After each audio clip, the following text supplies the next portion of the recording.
Nació en Forcarei, en Pontevedra, tiene 64 años de edad, está casado y tiene 2 hijos, es licenciado y doctor en Medicina por la Universidad de Santiago de Compostela. En ella realizó también la especialidad en Pediatría. Empezó a trabajar en el Complejo Hospitalario Universitario de la capital gallega en el año 73 y desde el 76 es además profesor asociado en la Facultad de Medicina compostelana. En los años 90 realizó la adaptación a la especialidad de Medicina Adolescente. Don José Luis Iglesias, muy buenas noches. Hola, buenas noches. Y bienvenido. Gracias. Mañana viernes y el sábado tendrá lugar en la Facultad de Medicina de Santiago el 21º Congreso Nacional de Medicina de la Adolescencia que usted organiza. ¿Quiénes van a asistir a esa cita?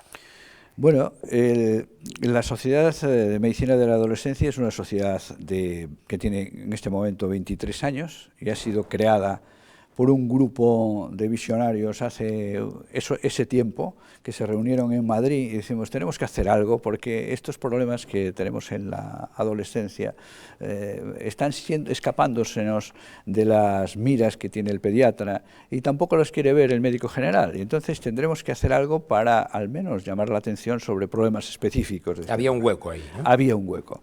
Y ese hueco venía muy a colación porque en otras ocasiones se hablaba de que los recién nacidos, ¿qué hacíamos con los recién nacidos? Se morían los recién nacidos, los prematuros. Ahora la mortalidad ha descendido de una manera drástica. Sin embargo, los adolescentes todavía siguen siendo una cosa de riesgo. ¿A quién le interesa? Que es tu pregunta.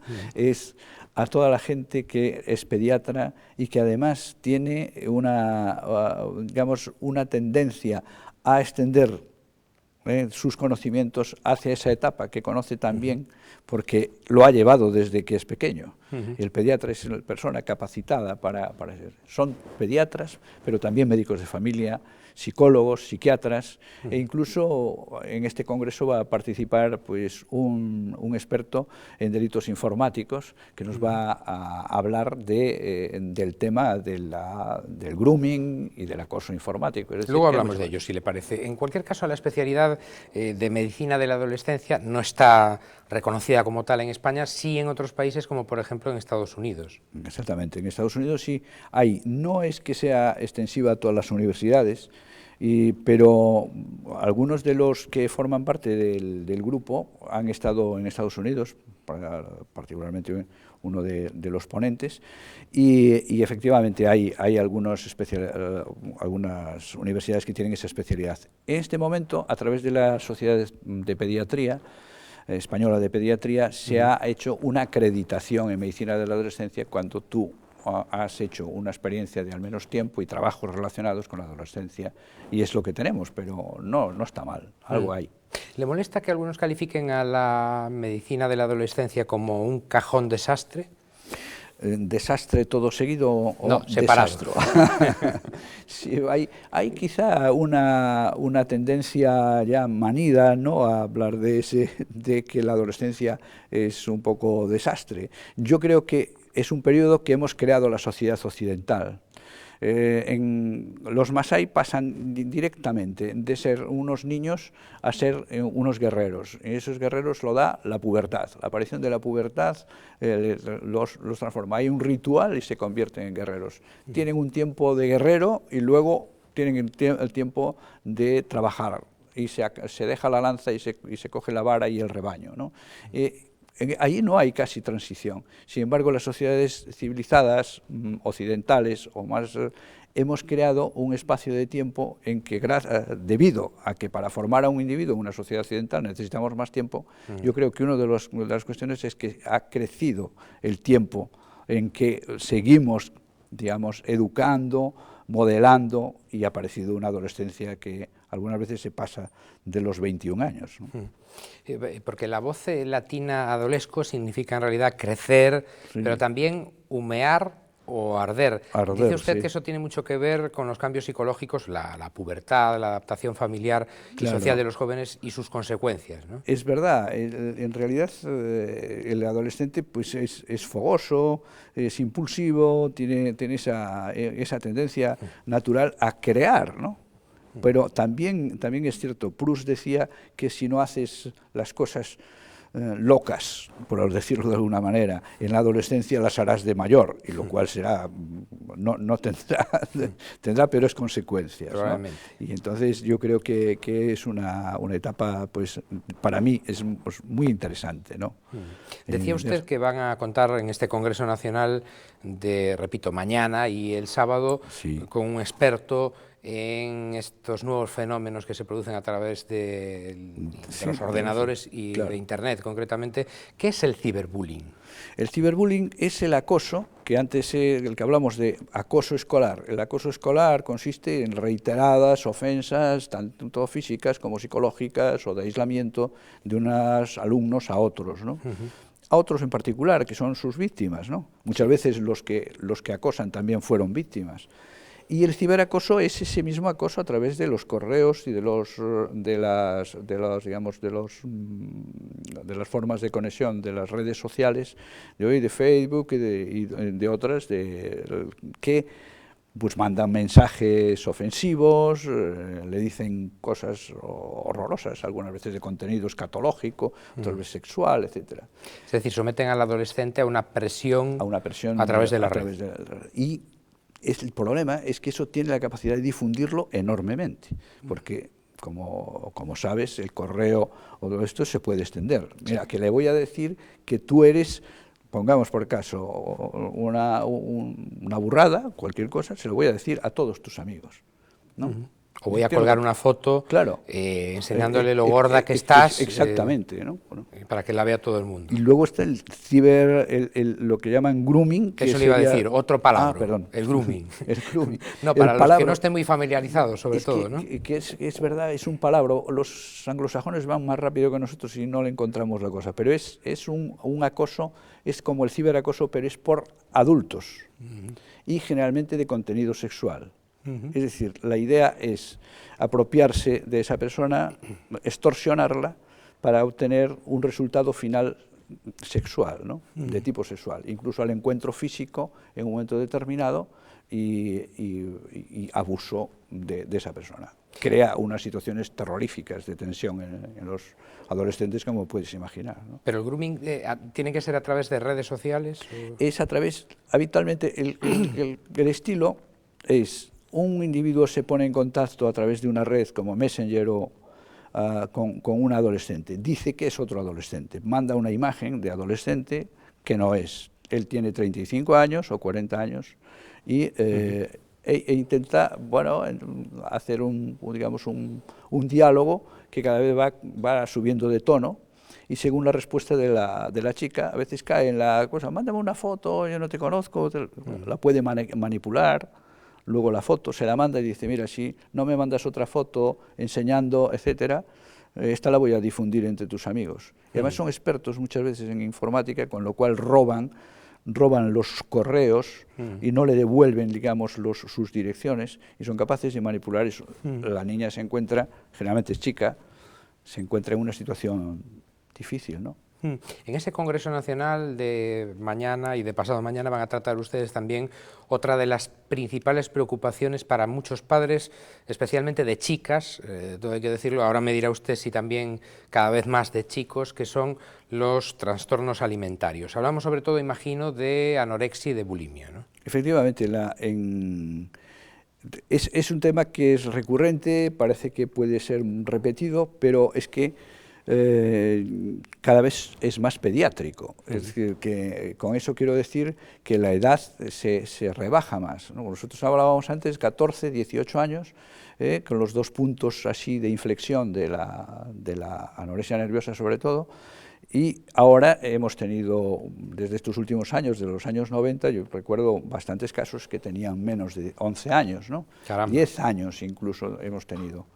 Y, como dices bien, es más frecuente en las chicas, una proporción de 9-1, pero también tenemos chicos. Y Santiago, ¿no?, cuenta, por cierto, con una de las pocas unidades de trastornos alimentarios que hay en España. Efectivamente. Trata sobre todo, me imagino, que adolescentes, ¿no? Se trata, lo que decía ahora, usted. Sí, y las dos puntas. Nos hemos extendido hacia abajo, pero también ellos se han extendido hacia arriba. Nosotros vemos solo hasta los 15 o 16 años, ¿no? Y todos los pacientes que tengan trastorno de conducta alimentaria ingresan al servicio de pediatría de nuestro hospital CHUS, el Hospital Clínico Universitario, y todas las que son de mayores de esa edad y de comienzo a esa edad, de 15 años, pues van al centro de trastornos de conducta alimentaria. Sí. Y además de esa unidad de trastornos alimentarios o de conducta alimentaria, Galicia y Santiago en este caso cuenta también con algunos de los especialistas más reputados. En su momento nos acompañó aquí en este espacio Felipe Casanueva, sí, que además claro, es presidente de la Sociedad Mundial de Endocrinología. Sí, es verdad. O sea, tenemos la suerte de disponer de, quizá, como siempre, todo es insuficiente, pero desde hace muchos años se ha creado una unidad que es puntera, indudablemente, ¿no? Nosotros participamos modestamente porque los niños, a pesar de y adolescentes jóvenes, no son el mismo número que digamos, el grupo de edad que ellos manejan es mayor. España tiene, desgraciadamente, don José Luis, un porcentaje de fracaso escolar elevadísimo, que ronda el 28% en la actualidad, y ustedes anuncian que en este congreso van a debatir también sobre los trastornos psiquiátricos que lo inducen. ¿Son psiquiátricos o psicológicos en algunos casos solamente?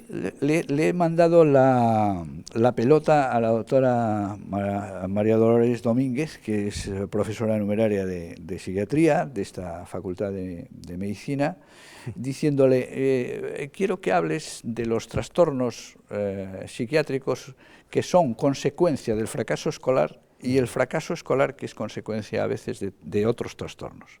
Por poner un ejemplo, bueno, pues el fracaso escolar de una persona que consume porros, ¿no? Y el fracaso escolar que hace como consecuencia que consuma porros, ¿no? Claro. Es decir, que se va a hablar del contexto de educación.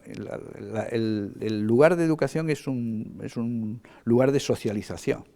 Y el individuo llega como es, con su personalidad inacabada, y se encuentra con un clima que puede no corresponderse al clima de su hogar, al clima de su personalidad, etc. Y sabemos que hay muchos problemas, trastorno de conducta o de trastorno de hiperactividad con déficit de atención, por ejemplo, que es causa de fracaso escolar, ¿no?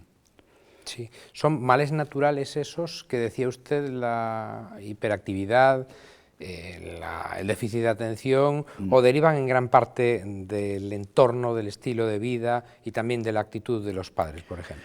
Hay una controversia, ¿no? Uno de los temas que se va a hablar, que nos va a hablar el doctor Jesús Eiris, que es neuropediatra, va de la neurobiología en el trastorno con déficit de atención e hiperactividad. ¿Cuáles son las bases neurobiológicas? ¿Qué hay de genético? Que lo hay, porque hay padres que fueron hiperactivos y sus hijos son hiperactivos, eso lo sabemos, ¿no? Es como yo, dice a veces el padre.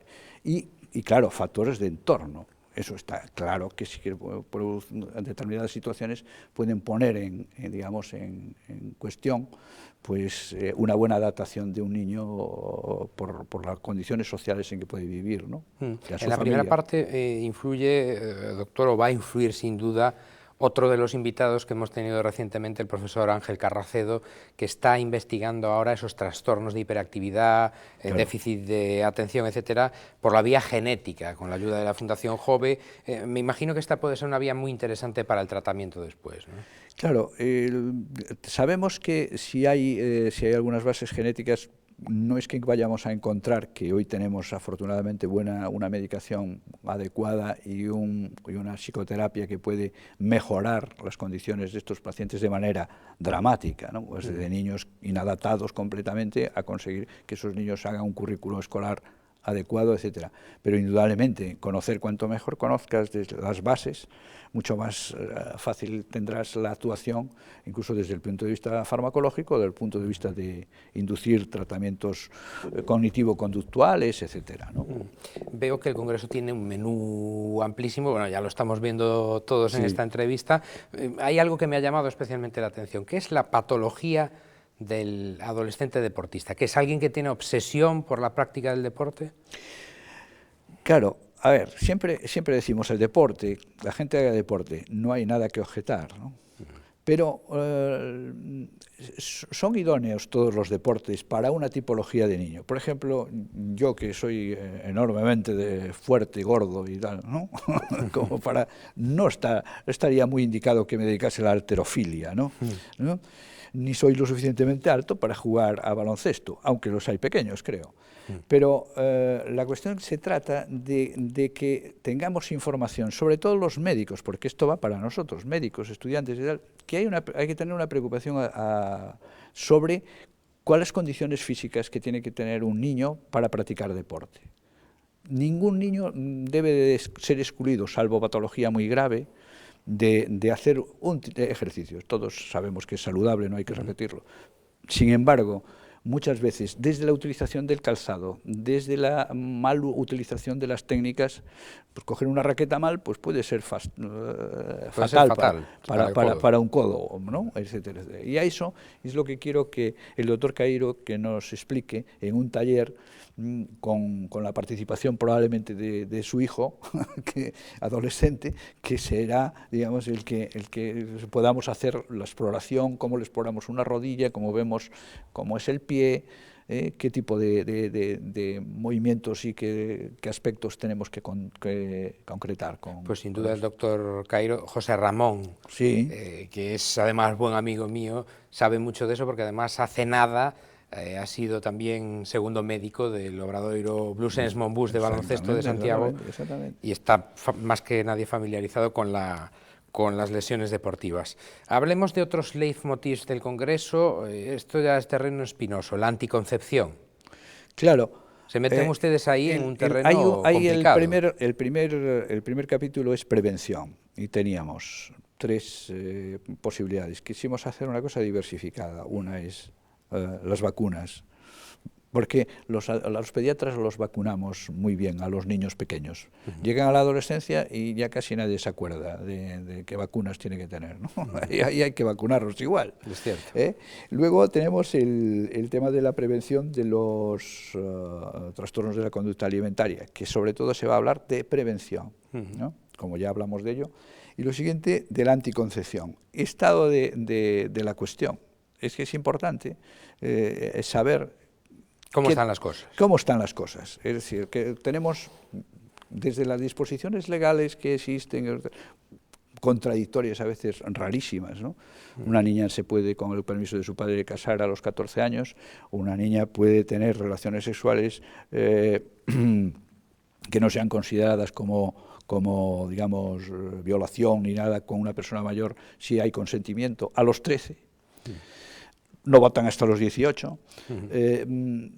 Hay aspectos que son muy importantes que hay que discutir y que hay que poner con toda la frialdad sobre el tapete, y creo que es importante, la gente tiene dudas y que el doctor Pepe Casas, que es especialista en medicina de la adolescencia en Estados Unidos, en Washington, una de las universidades, no recuerdo exactamente, va a hablarnos de esa situación, de cómo está, lo que hacen, la epidemiología, los problemas, etc. Bien, como la medicina de la adolescencia, como estamos viendo en esta entrevista, toca problemas de muy diversa índole, me imagino que se producirá en el Congreso un intercambio interesantísimo de profesionales de todos los ámbitos, es decir, que va a ser un congreso absolutamente multidisciplinar, ¿no? Sí. Es verdad, nuestra idea es que se funda pues, la visión del psiquiatra, la visión del traumatólogo, del adolescente, medicina digamos, deportiva, el dermatólogo, que nos va a hablar también, el doctor Hugo Vázquez, que hablará de los temas de la adolescencia, de la piel del adolescente. No es por ser repetitivo, pero también estuvo con nosotros en el inicio de la andadura de este espacio. Claro. Era verano y nos vino a dar consejos también sobre qué teníamos que hacer con la piel ante el sol. ¿Y puede asistir público general al Congreso, que no sean profesionales? Como tiene una matrícula, tiene un diploma, nosotros lo que aconsejamos, a veces el nivel, digamos, técnico es más para profesionales. Hay la asistencia, por ejemplo, a los residentes y que a otra gente no se le daría un diploma a aquellos que no están inscritos, pero podrían asistir sobre todo en la zona del salón de actos. De hecho, además vamos a presentar un libro de Medicina de la Adolescencia, que es la segunda edición, que le editamos la SEMA, que es la Sociedad. Y yo también voy a presentar un libro. Diga el título, no sea usted humilde. Que va para los trastornos de la conducta alimentaria, que se llama Un pozo muy fondo, porque lo edita Galaxia, y es sobre la anorexia nerviosa y los trastornos de la conducta alimentaria en los niños. Y utilicé ese título porque fue lo que me escribió una niña contando su experiencia. Me vi metida en un pozo muy hondo, ¿no? Entonces pusimos un pozo muy hondo, como si no podía salir, ¿no? Entonces va en ese periodo, pues probablemente en el aula magna no se va a echar a nadie que se acerque por allí si hay cabida, ¿no? En su congreso habrá además talleres prácticos para profesionales, conferencias, comunicaciones, pósters, lo habitual en un congreso, y la conferencia de clausura va a correr a cargo de la doctora Francisco Cruz Sánchez, presidenta de la sección de adolescencia de la Sociedad Cubana de Pediatría. Sí. Es una amiga que nos tiene mucho cariño y es miembro de la AGAPE, que es la Asociación Hispanoamericana de Pediatría y Medicina. No me sé ya las siglas porque son son largas, pero y una luchadora auténtica y nos va a dar una visión, lógicamente, de la adolescencia, pero de sus adolescentes, ¿no? O sea, sus adolescentes en Cuba. En Cuba, ¿no? Es distinta la situación. Entonces, creo que nuestra idea siempre fue mostrar cosas diversas, ¿no? O sea, y visiones y puntos de vista diversos. Los adolescentes viven aquí en una sociedad libre o viven en una sociedad que no es libre. ¿Qué aspectos son diferenciables? ¿Cómo se ven esos aspectos? Creo que es muy interesante, ¿no? Porque ella va a hablar en general de eso, ¿no? La última, profesor. ¿La mejor adolescencia es como el mejor arbitraje en fútbol, la que pasa inadvertida? Bueno, al menos para los padres. No estoy de acuerdo tampoco mucho en eso, ¿eh? Es una pregunta. Para los padres sí, pero mira, hay una frase, se repite mucho y la conoce ya mucho tiempo, una frase que dice un hombre: los adolescentes de hoy ya no cuidan a sus padres como antaño. Maldicen, comen las cosas con las manos, no respetan a sus mayores, vilipendian a sus maestros. Sócrates, 399 años antes de Cristo, escribía eso, ¿no? Y no pasa nada. No pasa nada. Creo que el adolescente tiene una etapa que es una más de la adolescencia que debemos de cuidar, pero sí, con reglas, ¿no? Y con normas, tanto en la casa como en el colegio, como esta sociedad, ¿no? Que a veces los olvida, solo los trata, los señala el botellón, los señala con las drogas, los señala con las cosas, pero sin embargo son lo mejor que tenemos, porque esta es la esencia, ¿no? Yo creo que los padres pueden ayudar, si me permite mi humilde aportación, a construir un proyecto de vida que les ilusione, claro, y que haga que se levanten por las mañanas con ganas de vivir, claro, ¿no? Es que es verdad, es decir, unos padres sensatos, hombre, siempre dice la gente, bueno, te puede salir mal uno, ¿no? Sí, es verdad, puede salir mal. Pero la sensatez, la tranquilidad, el afrontamiento de los problemas y dar soluciones a los problemas. Hoy los problemas existen, el problema es cómo los afrontamos, ¿no? Y con los adolescentes hay que afrontarlos, ya sea la sexualidad, ya sea las drogas, no se trata de estar explicándole todos los días, oye, la droga, oye, ten cuidado, no se trata, no, un día de manera sencilla, cuando surge, vosotros en la tele ponéis cosas muy interesantes que todos estamos viendo, ¿no? Y ellos ven bastante televisión, entonces, pues, todo lo espectacular les llama la atención. Bueno, hablas de eso, utilizar la televisión o otro medio para discutir sobre un tema, en una sobremesa, y no cargarse, decir, ten cuidado, oye, como te vea un día, claro, esa actitud parece que te pone en guardia hasta el adolescente para que diga, pues vas a ver tú lo que es bueno, querido papá. Solamente censora. Exactamente, claro, que no sea solo así. Pues don José Luis Iglesias, le deseamos muchísima suerte, bueno, con su trabajo en general, por supuesto, que realiza con los niños, y muchísima suerte también con ese congreso de mañana y pasado en Santiago de Compostela. Gracias por haber estado con nosotros, muy buenas noches. Muchísimas gracias a vosotros, venga. Y ustedes ya saben que tienen una cita aquí en Popular Televisión Galicia, de lunes a jueves, 9 Acción, a eso de las 9:30. Que pasen una feliz jornada, lo que queda de ella.